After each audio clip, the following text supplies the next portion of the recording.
Mheshimiwa Halima, naona umesimama tena.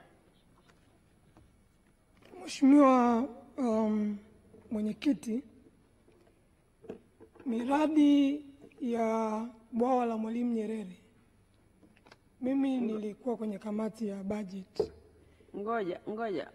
Kwenye ngazi hii ukishasimama Mheshimiwa Halima huelezi tena hoja kwa sababu ulishaeleza awali. Kwa hivyo sasa hivi unasimama kwamba majibu hayajakuridhisha, unashika shilingi, ama umesimama kusema nimeridhika na majibu unaketi? Ya, Mheshimiwa, unataka kuungwa mkono, unatoa hoja, wabunge wa kuunga mkono. Mheshimiwa Mwenyekiti, majibu hayajaniridhisha. Kwa hiyo ninaomba waheshimiwa wabunge waniunge mkono ili hili jambo tulijadili kwa kina. Mheshimiwa Mwenyekiti, naomba kutoa hoja. Hai. Wamefika 10 hao? Hawajafika 10. Haya, asante. Basi hawajafika 10 Mheshimiwa.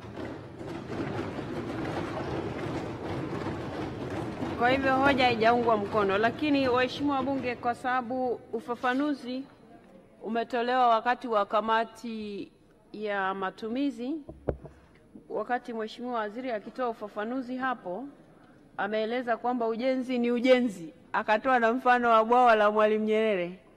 Kwa sababu fedha hizi alizokuwa anazizungumzia Mheshimiwa Halima kwenye hoja yake ni fedha ambazo zimetajwa matumizi yake. Sasa yale ya bwawa la Nyerere hayawezi kuwa sehemu ya ule ujenzi. Kwa hivyo hapa hii sheria ya barabara na tozo ya mafuta sura namba 220 inahusu ujenzi ambao unamhusu Mheshimiwa Waziri wa Ujenzi ambaye anashughulika na barabara. Sasa yale ya kule ujenzi mwingine unaweza kuwa sasa nao unaitwa kweli ni ujenzi wa bwawa la Mwalimu Nyerere, lakini ni dhahiri hauko chini ya muktadha uliokusudiwa na ile sheria ambayo ilikuwa inatajwa hapa. Kwa nimeona niliweke sawa, pamoja na kwamba tuko kwenye kamati ya matumizi, ili tuwe tumeweka sawa jambo ambalo liko kisheria.